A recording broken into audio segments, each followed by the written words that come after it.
To operate a 380 volts 3-phase 50 Hz piece of equipment in the United States, firstly, you need a transformer.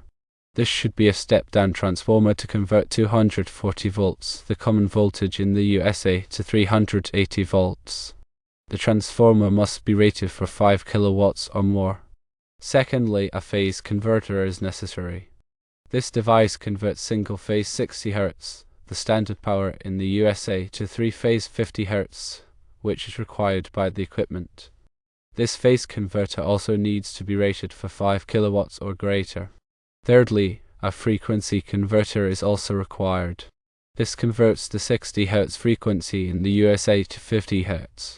Again, it needs to be rated for 5 kilowatts or more. Fourthly, heavy-duty electrical wiring is essential to handle the high current and voltage. Ensure you use properly sized wire gauge and circuit breakers to prevent any electrical hazards. Fifthly, for safety, install a ground rod and bond the equipment to it. This provides a path for fault currents and protects against electrical shock.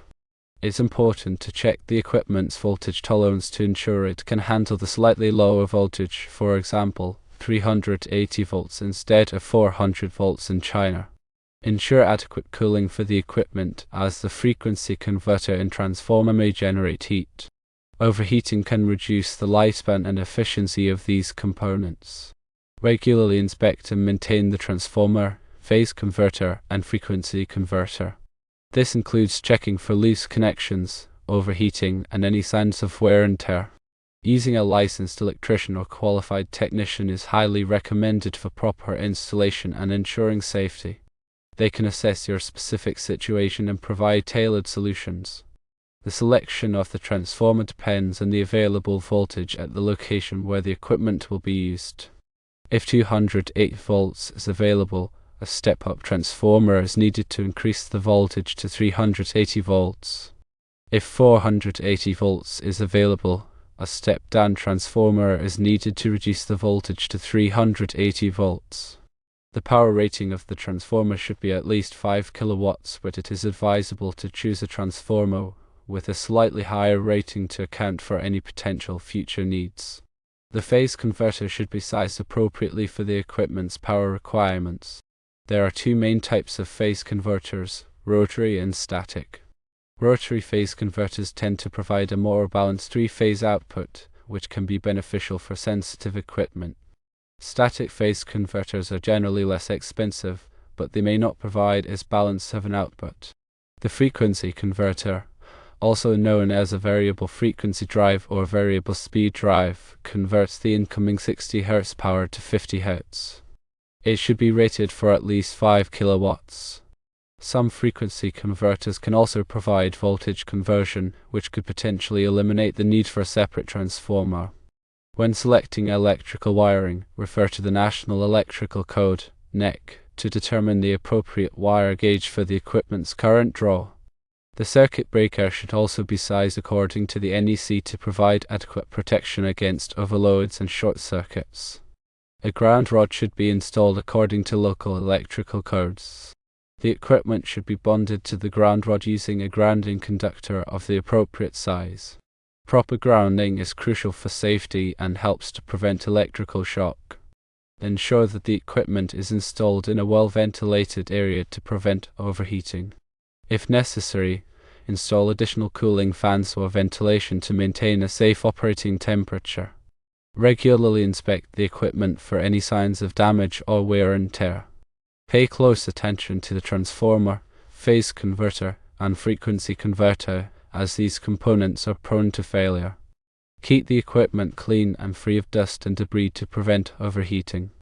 If you notice any problems with the equipment, such as unusual noises, smells, or vibrations, immediately disconnect it from the power supply and consult with a qualified technician. Attempting to repair the equipment yourself can be dangerous and may void the warranty.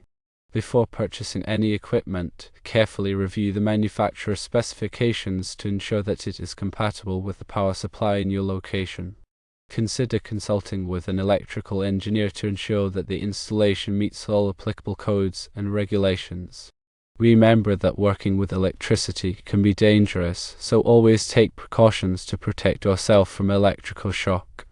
To energize the circuit before working on any electrical equipment, and use appropriate personal protective equipment, such as insulated gloves and safety glasses. If you are not comfortable working with electricity, hire a qualified electrician to do the job. The information provided is for general guidance only and should not be considered a substitute for professional advice. Always consult with a qualified electrician or engineer before making any electrical modifications. When choosing a transformer, you have to consider its kVA rating, which must be greater than the kilowatt rating of the equipment. To convert kilowatts to kVA, you can use the formula kVA equals kilowatts divided by power factor. The power factor is a measure of how efficiently the electrical power is being used. For most industrial equipment, the power factor is typically around 0.8. Therefore, for a 5 kilowatt equipment, the kVA rating of the transformer should be at least 5 kilowatts divided by 0.8, which equals 6.25 kVA. Choose a transformer with a kVA rating that is equal to or greater than 6.25 kVA. Regarding the phase converter, it creates a balanced three-phase power supply from a single phase source. Rotary phase converters use a motor generator set to create the three-phase power, while static phase converters use capacitors to simulate the third phase. Rotary phase converters generally provide better performance and are more suitable for sensitive equipment, but they are also more expensive. Static phase converters are less expensive, but they may not be suitable for all types of equipment. The frequency converter, also known as a variable frequency drive, controls the frequency of the power supplied to the equipment. This allows you to adjust the speed of the equipment's motor. Frequency converters can also provide voltage conversion, which can eliminate the need for a separate transformer. When selecting a frequency converter, make sure it is compatible with the equipment's motor and that it is rated for the appropriate voltage and current. When installing the electrical wiring, use the correct wire gauge for the equipment's current draw. The NEC table 310.16 provides guidance on the appropriate wire gauge for different ampacities. It is important to use the correct wire gauge to prevent overheating and fire hazards. Install a properly sized circuit breaker to protect the equipment from overloads and short circuits. The circuit breaker should be sized according to the NEC. A ground rod provides a path for fault currents to flow to ground, which helps to prevent electrical shock. The ground rod should be installed according to local electrical codes. Bond the equipment to the ground rod using a grounding conductor of the appropriate size. Proper grounding is essential for safety. Ensure the equipment is installed in a well-ventilated area to prevent overheating. If necessary, install additional cooling fans or ventilation to maintain a safe operating temperature. Regularly inspect the equipment for any signs of damage or wear and tear. Pay close attention to the transformer, phase converter, and frequency converter, as these components are prone to failure. Keep the equipment clean and free of dust and debris to prevent overheating. If you notice any problems with the equipment, such as unusual noises, smells, or vibrations, immediately disconnect it from the power supply and consult with a qualified technician. Attempting to repair the equipment yourself can be dangerous and may void the warranty. Always consult with a qualified electrician or engineer before making any electrical modifications. Working with electricity can be dangerous, so always take precautions to protect yourself from electrical shock. To energize the circuit before working on any electrical equipment, and use appropriate personal protective equipment such as insulated gloves and safety glasses. If you are not comfortable working with electricity, hire a qualified electrician to do the job. The costs of the components mentioned can vary widely depending on the brand, quality, and features. A 5 kilowatt transformer can cost anywhere from $500 to $2,000 or more. A phase converter can cost from $300 to $1,500 or more, and a frequency converter can range from $400 to $2,000 or more. The cost of electrical wiring and other materials will depend on the length of the run and the complexity of the installation.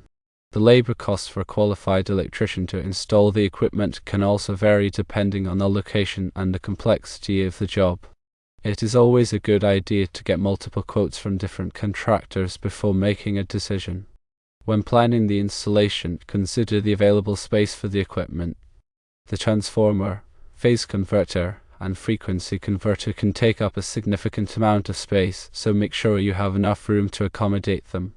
Also, consider the ventilation requirements for the equipment. The transformer and frequency converter can generate a lot of heat, so they need to be installed in a well-ventilated area. If you are installing the equipment in a dusty or dirty environment, consider using enclosures to protect the components from damage. The enclosures should be rated for the appropriate environment. Before starting the installation, obtain all necessary permits from your local authorities. The electrical installation must comply with all applicable codes and regulations. Failure to obtain the necessary permits can result in fines and penalties. After the installation is complete, have a qualified electrician inspect the work to ensure that it meets all applicable codes and regulations. This will help to ensure the safety and reliability of the installation. Remember that working with electricity can be dangerous, so always take precautions to protect yourself from electrical shock. If you are not comfortable working with electricity, hire a qualified electrician to do the job. Also consider the efficiency of the transformer, phase converter, and frequency converter. More efficient equipment will consume less energy and save you money in the long run. Look for equipment that is Energy Star certified or that has a high efficiency rating. Consider the noise level of the equipment. Some transformers and frequency converters can be quite noisy, which can be a nuisance in some environments. Look for equipment that is designed to be quiet. Consider the warranty offered by the manufacturer. A longer warranty provides more protection against defects and failures. Read the warranty carefully to understand what is covered and what is not. When purchasing equipment from China, make sure it meets all applicable safety standards. The equipment should be certified by a recognized testing laboratory, such as Underwriters Laboratories, or Canadian Standards Association (CSA). Be aware of the potential for counterfeit equipment. Purchase equipment from reputable suppliers to avoid being scammed. Inspect the equipment carefully upon arrival to make sure it is in good condition and that it meets your expectations. If you have any questions or concerns, contact the supplier immediately. Be prepared to pay import duties and taxes on the equipment. The amount of duty and tax will vary depending on the type of equipment and the country of origin. Consult with a customs broker to determine the exact amount of duty and tax that you will owe. Be aware of the potential for delays in shipping and customs clearance. Plan ahead and allow plenty of time for the equipment to arrive. Keep all documentation related to the purchase and shipment of the equipment. This documentation may be required for customs clearance and warranty claims. Consider purchasing insurance to protect against damage or loss during shipping. The insurance should cover the full value of the equipment. Be sure to follow all safety precautions when installing and operating the equipment. Failure to do so could result in serious injury or death. If you are not comfortable working with electricity, hire a qualified electrician to do the job. And don't forget to properly label all electrical panels and equipment to clearly identify the voltage and phase. This can help prevent accidental contact with the wrong voltage and improve safety. Use permanent markers and durable labels that would fade or peel off easily. Consider adding warning signs near the equipment to remind people of potential hazards. These signs should be clear and easy to understand. Regularly inspect the labels and signs to make sure they are still legible and in good condition. Replace any damaged or missing labels and signs immediately. Train employees in the proper use and maintenance of the equipment. This training should include information on electrical safety, troubleshooting, and emergency procedures. Keep records of all training sessions. Provide employees with access to personal protective equipment such as insulated gloves, safety glasses, and hearing protection. Make sure employees know how to use this equipment properly. Establish a lockout-tagout procedure to prevent accidental energization of the equipment during maintenance or repairs. This procedure should be followed strictly. Keep a supply of spare parts on hand to minimize downtime in case of equipment failure. The spare part should be stored in a clean and dry location. Regularly inspect the spare parts to make sure they are in good condition.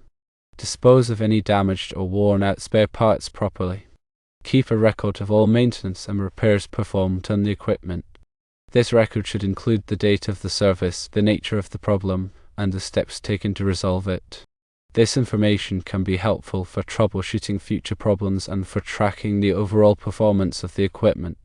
By following these tips, you can help ensure the safe and reliable operation of your 380 volts 3-phase 50 Hz equipment in the USA.